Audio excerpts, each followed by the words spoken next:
In a broad sense, Asterisk supports dozens of features, but more specifically, Asterisk manages several special call capabilities through the use of a configuration file called features.conf.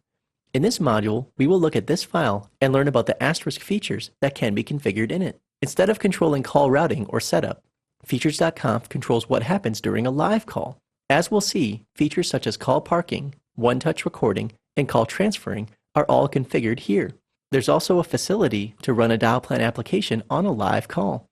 We'll cover call parking in the next module and cover some of the other features in the rest of this module. By now, it should come as no surprise that features.conf has a general section at its top. The first several settings are related to call parking, which will be covered in the next module. The remainder of the options in the general section allow the administrator to modify the behavior of features configured in the next section, the feature map. In the feature map, we can enable feature codes for blind and attended transfers, call recording, and disconnecting a call, all by using DTMF input. Features.conf supports two common types of call transfer. A blind transfer involves two parties being on the phone. One of them transfers the call to a third party. While the phone is still ringing, the first party hangs up the call. It is called a blind transfer because the transferring party does not know if the call will be answered or not. An attended transfer also starts with two parties on the phone. A call is transferred to the third party. This time, while the phone is ringing, the transferring party stays on the line until the call is answered. The party initiating the transfer usually introduces the two parties to each other and then hangs up their end of the call, leaving the two remaining parties connected. Blind transfers are often faster, but attended transfers are more reliable because they make sure that the transferred party is connected to a person and not a voicemail system. By default, the pound or hash key initiates a blind transfer, and *2 initiates an attended transfer. These defaults can be reconfigured by setting the blind xfer and ATXfer options in the feature map section of features.conf. Though it's not required, it is common for the mapped features to start with either the * or pound characters. There are several configuration options related to each type of transfer that can be reviewed in the general section as well. See the sample configurations.conf file for more information. Note that features.conf configures but does not enable these transfer features. In order to enable them, a small Dialplan modification is required. Features only work on active bridged channels, which are set up by applications such as dial or queue. To tell Asterisk to listen to the DTMF digits specified for either of the transfer types, we must add an option to the application creating the bridge. The options to enable features.conf features are the same for both dial and queue.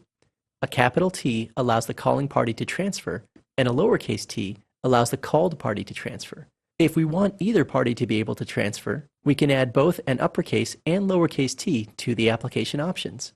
Remember that once you've configured these options in extensions.conf, you must run Dialplan reload at the CLI in order to enable the change. In addition to the transfer features, there are also features for recording, parking, or disconnecting a call. Each of these also has a pair of options in dial or queue that enables either the calling party or the called party to use the feature. See the comments in the sample features.conf for details. You can also run Core Show Application Dial and Core Show Application Queue on the Asterisk CLI. The Application Map section of features.conf allows an administrator to define feature codes that invoke Asterisk Dialplan applications. For example, you can configure a feature code that lets a caller press a button to have the playback application run on the channel so that the other party can hear a sound file played. While this is a remarkably powerful feature, there are some limitations to be aware of. First, since these applications are invoked from an active channel instead of from the Dialplan, do not use applications that change Dialplan flow, such as background, wait extend, and the various go-to applications. In addition, for Asterisk to listen to DTMF input on an active channel, it must remain in the media stream. This means that you should disable reinvites or media transfers in sip.conf or eeks.conf for any call where this feature will be used. Like other settings in features.conf, the application map settings will only work on active bridged calls. Let's take a look at how straightforward it is to set up a feature in the application map. We decide the feature name and one or more DTMF digits that will activate it. The next argument is the channel to activate this feature on, which may be self or peer. Self will run the application on the same channel that invoked the feature, and peer will run it on the other channel. Activated by specifies who can invoke the feature.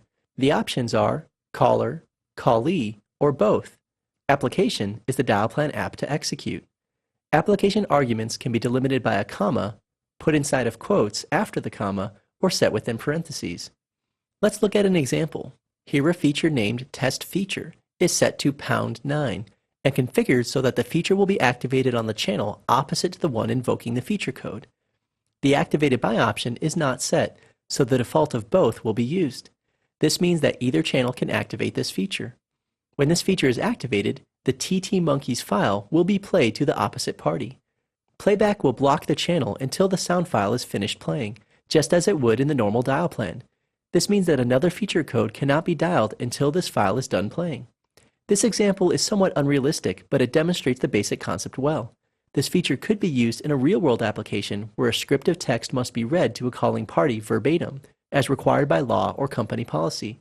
Instead of actually reading such a script each time, the internal user could simply invoke a feature code to play back a recorded file. In order to use features set in the application map, we must configure the Dialplan appropriately. This is done by using the set application to set the value of the dynamic features channel variable to the value of the name specified in the application map in features.conf. For example, test feature from the previous slide. Separate features are strung together by separating them with a #. If you want either leg of a call to use feature codes, you should put 2 underscore characters in front of the dynamic features variable when setting it. This setting allows variables to be inherited and makes sure that both channels have the variable set. If you omit the double underscore, then only the calling channel will be able to use the feature codes. The called channel will not be able to use them. When features.conf is updated, the CLI command features reload must be issued before the changes will take effect. In this module, we've covered the basics of using features.conf to set up DTMF-based call features on active calls. We've seen how to configure both blind and attended transfers, and discussed that recording, parking, or disconnecting a call are also possible using similar configuration. We've also introduced the powerful application map feature, which lets you run certain Dialplan applications on a live call. Now let's move on to the next module, where we'll cover call parking in more detail.